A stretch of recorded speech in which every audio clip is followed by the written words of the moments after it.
first thing I want to do is thank Barabin for inviting us out and putting on this event. I'm really excited about the partnership we're going to be working with you guys with the PREIshare platform and having you guys act as our escrow. It's exciting times in what we're doing there. And I am here to talk about our fund, but we're really going to talk mostly about what we do. The fund is just a small portion, and quite frankly, we're already very oversubscribed for our first tranche. So I want to talk about what we're doing for the world of real estate syndications. And let me just ask, who in here is in real estate? Okay, very small portion of the crowd. So I'm going to do my best not to bore you guys too much. With that though, there are some things. How many are wealth advisors or acting on behalf of your clients in some sort of, in some form? What do you mean? Okay, we're starting to get some more people. All right, well, let me just get into it. How about that? How many of you guys are familiar with Sam Zell?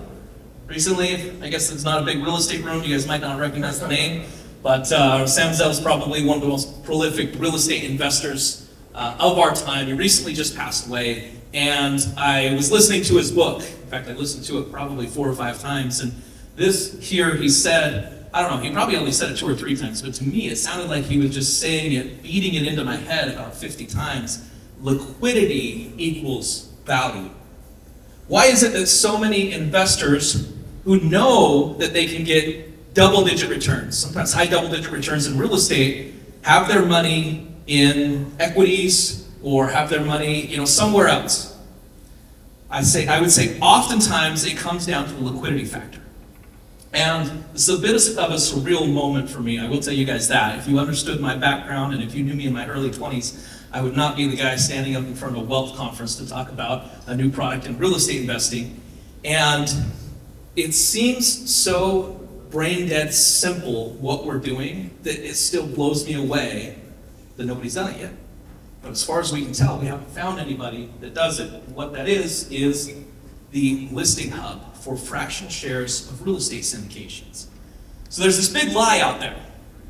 There's people that are pooling money together so that they can go buy buildings like the one we're in right now, renovate it, turn it from a insane asylum into a hotel, right?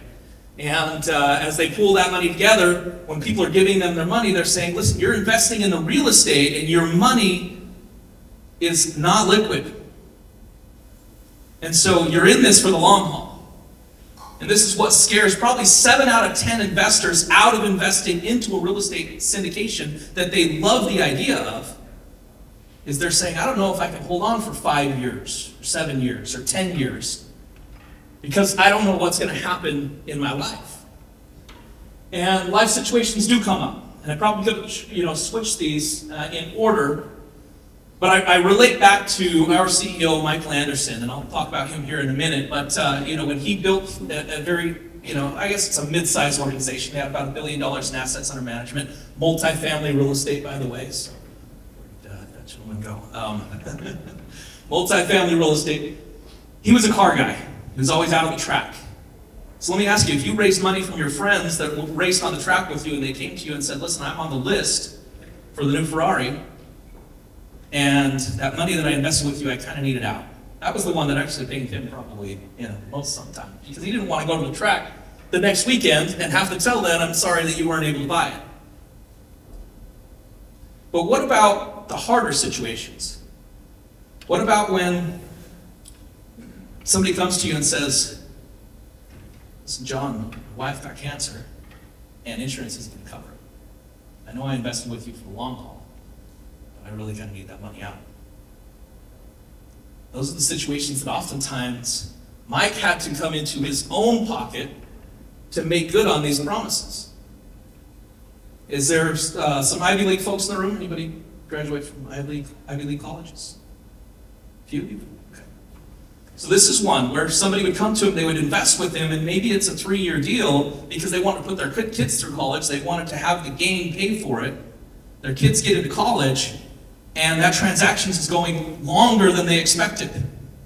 Do you want to tell that friend of yours? Because typically when somebody invests with you, they ultimately become friends, at least what I've found in the real estate world, that "I'm sorry you can't put your kids through college." This has been the situation, and the truth is, most syndicators, they didn't do this because they were, it was malicious intent. They weren't trying to deceive anybody. They just wanted to set proper expectations. They didn't want somebody thinking they could come in and out easily. They wanted to choose who they were working with. They were going to have them investing with them long term. They want to have a relationship there. They want to understand it.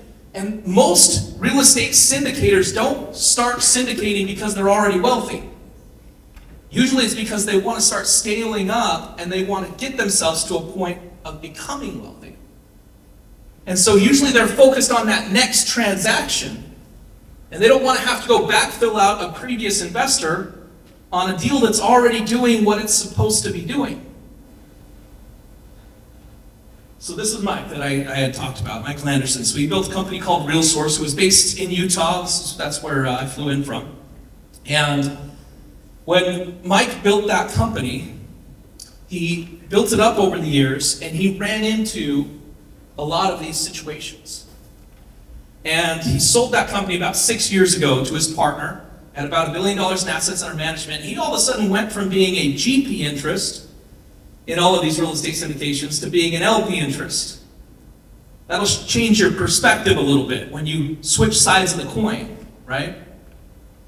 And as he did so, he first of all realized that he didn't have any retirement skills. That's the way he puts it.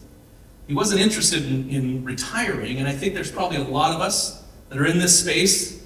We don't want to retire. We don't dream of sitting on a rocking chair and watching the world go by, right? We're innovators. We want to be out there pushing and moving and helping people. And so Mike says this is his chance to make amends to an industry that has treated him so well and leave him better than we found it. He's put together a phenomenal team. If I say so, obviously I'm a little bit biased since I'm in the picture. But I've been really grateful to have the team that I've been able to work with over the last 2 years. And during that time frame, we've really tested this model. We've been out there in the market every single day, let's say 5 days out of the week, 5 to 6 days out of the week. I'm talking to accredited investors and real estate syndicators. And I'm figuring out what their needs are. And a lot of these guys that have been in the industry for decades are so excited about what we're doing. So, it's the Listing Hub. It's pretty simple.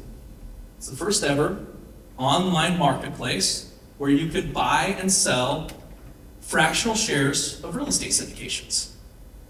And so for sellers, it's obvious, right? They can sell their fractional interest, they can liquidate when they need to, they can get your interest in front of accredited investors that want to buy into those deals.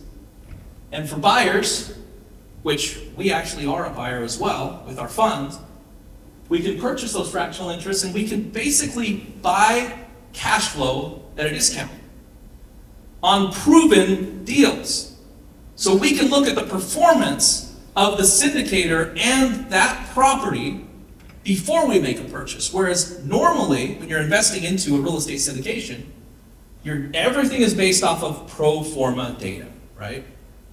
Now, real estate is a pretty overall safe investment. I would say it's probably the most forgiving asset class out there, because really, you're not going to lose everything, even if it burns down, unless it goes back to the bank. That's the only thing, right? Unless it goes back to the bank, there's always value in that asset, ultimately.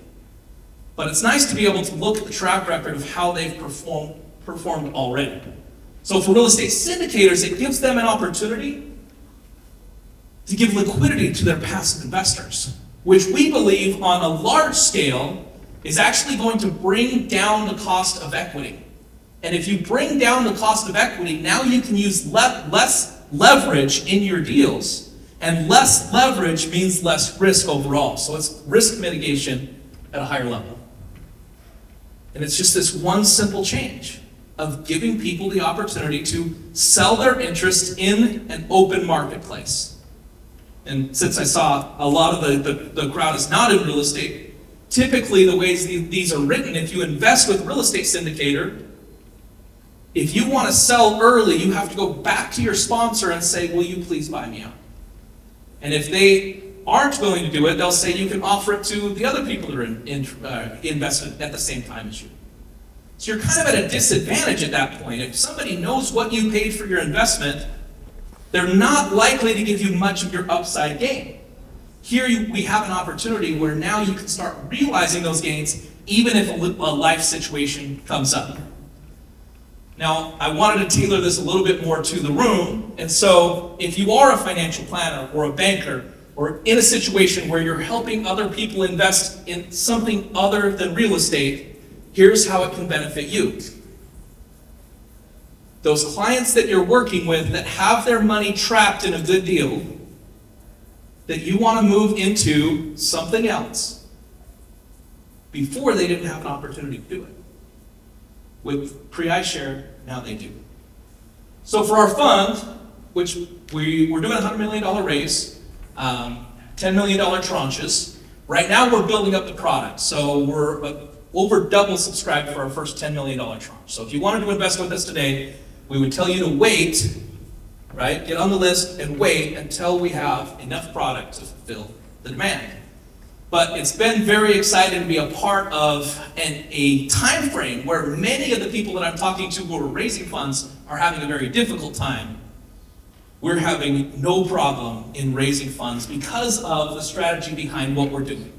We have risk reduction, we have short cycle investing, so we're able to get the compounding effect, opportunistic return rates without it having to be a distressed sell situation, unique deal flow, and then continual seamless reinvestment options. Because we are leading with liquidity for the market, we're leading with liquidity within our fund as well.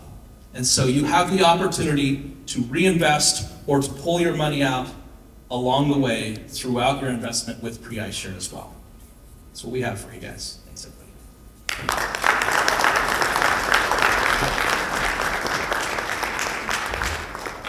Thank you, Christian. Really, really inspiring stuff.